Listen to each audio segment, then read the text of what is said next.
flowers on it.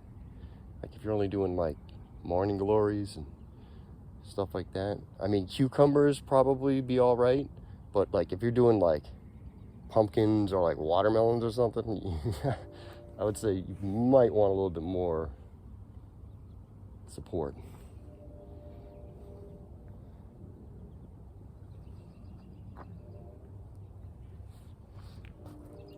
Because, like, you know, everything's cool when it's working out, and then the minute it doesn't work out, it's like, fuck. Especially when you know, you lose like half of your zucchini or something like that.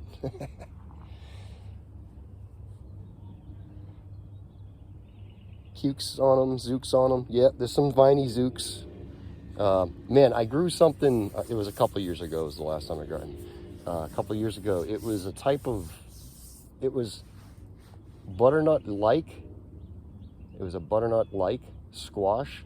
I thought it was supposed to be like a yellow summer squash that grew like zucchinis did in a bunch, you know, on a the plant does vine, but it's only like a foot tall, you know what I mean, of a vine. Whereas like on butternut squash grows on an actual vine.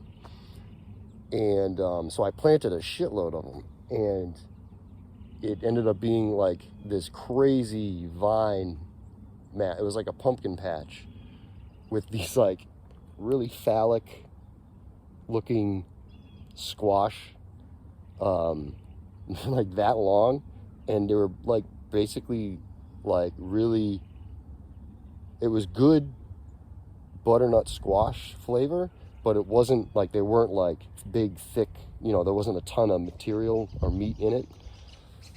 So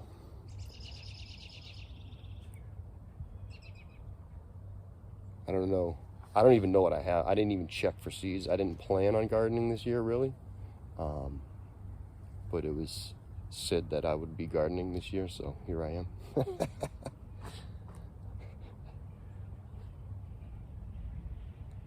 I don't know what I can't remember exactly what it was, Rock, but we'll find out if I got any more left in the pack. We'll see.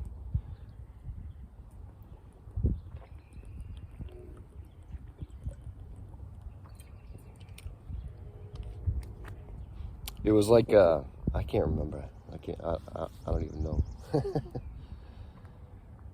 I don't even know.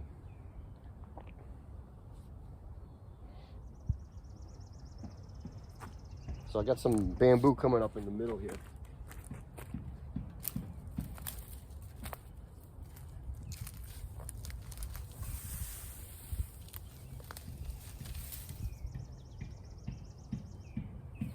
So I'll have to do something about that. We'll be digging.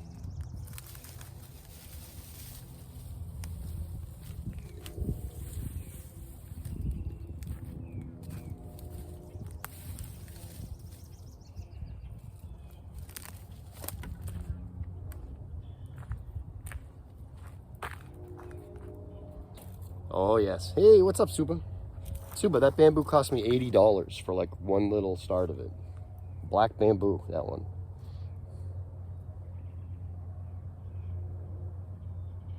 Got it from a place, Triple Brook Nursery in Western Mass. I'm not sure if they're still going. That guy had a lot of really unique, hard to find, exotic stuff. Not the easiest to deal with.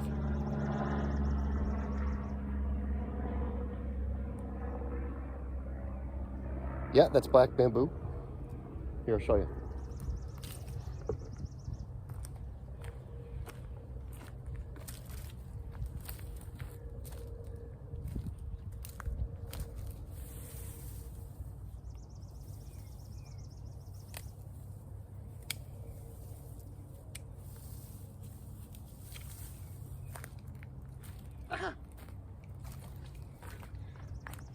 Now this isn't full size, just black, not dragon's black. You can see it blackens up after usually a year, like the second year it starts to darken up. Yeah, it's cool. It's very cool. But this stuff, it's still, this is young.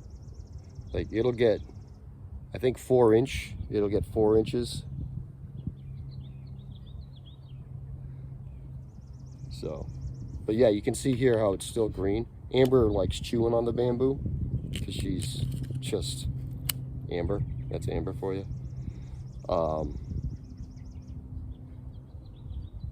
But yeah, you can see how it's still partially green here on some of it, and then it blackens up.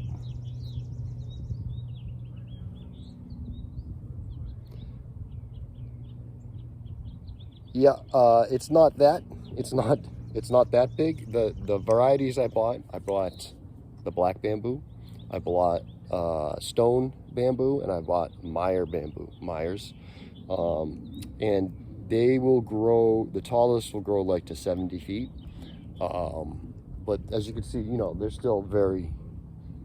I mean, these are maybe 4 or 5 years growing in this spot. But man, they follow the water, and all the water comes from my neighbor's yard, so they're actually going up into my neighbor's yard. But my neighbors have these forsythia bushes that the previous owner used to tend to them. Like they used to have a crew come and take care of them, but that's not happened for like 20 years. So now I'm constantly dealing with an overgrowth of forsythia, which is a pretty shitty like thing to deal with, because like it's like willow. If you cut a piece of the forsythia and then it goes into the ground, it can just root again. So there's always like new pieces of new bushes coming up in the yard and everything. So I figured the bamboo would outcompete the forsythia, and I was right.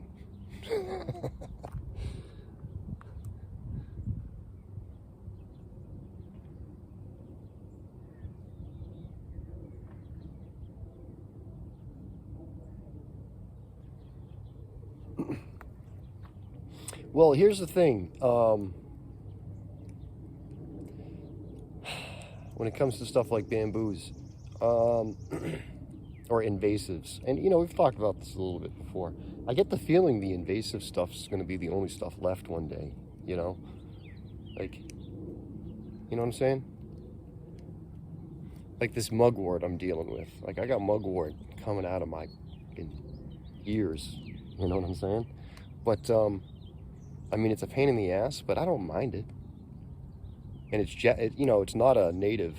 I'm pretty sure it's not a native plant here. But then, like, you know, let's think about, like, none of the stuff I'm growing in the garden is native here. Well, maybe a couple things, like a couple of the beans and the sunflowers, maybe. But like this garlic, it's like Ukrainian red, Uzbeki, like from Uzbekistan. This shit is not local or native. And the garlic will grow, like the garlic will just keep going. I've got garlic that I just throw to the side because I had too much, and it's been growing for like 4 or 5 years there. So, you know,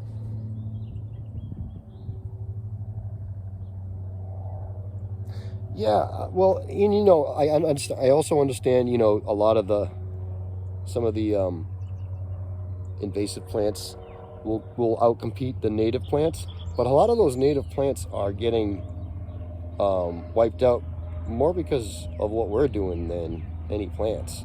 I mean, unless you're talking about something like kudzu. Like kudzus are pretty, like, you know, we've talked about the Bradford pears. You know, so, but also realize, like, you know, Bradford pears they're hardly a thing up here. So we don't really have the hate for Bradford pears up here. Like, they're just not around.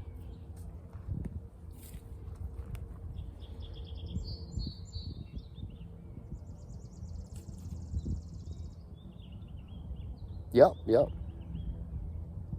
Tiki, what's up? Welcome in. Good morning to you. And what a fine morning it is.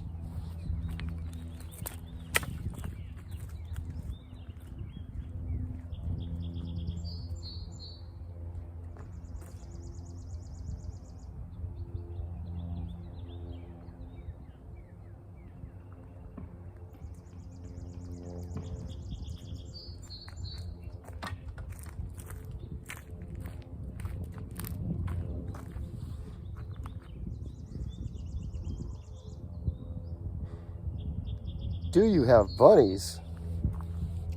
Come on. It's not just a catchy name. Just like mine, you know. Do you have axes? Why, yes. Yes, I do.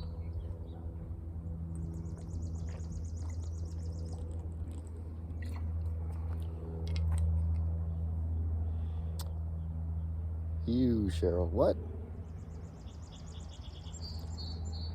Cheryl, you can hit Tiki Bunny. Tiki Bunny. You can hit Tiki with a shout out if you'd like. I know they'd be streaming. I have not caught a Tiki Room Bunny stream yet. One day.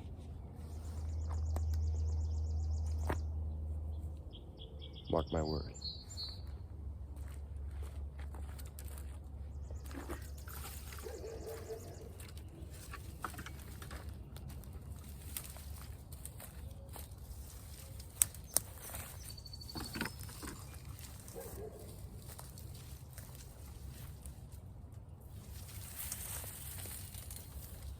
So here's what I end up doing for a lot of my garden fencing.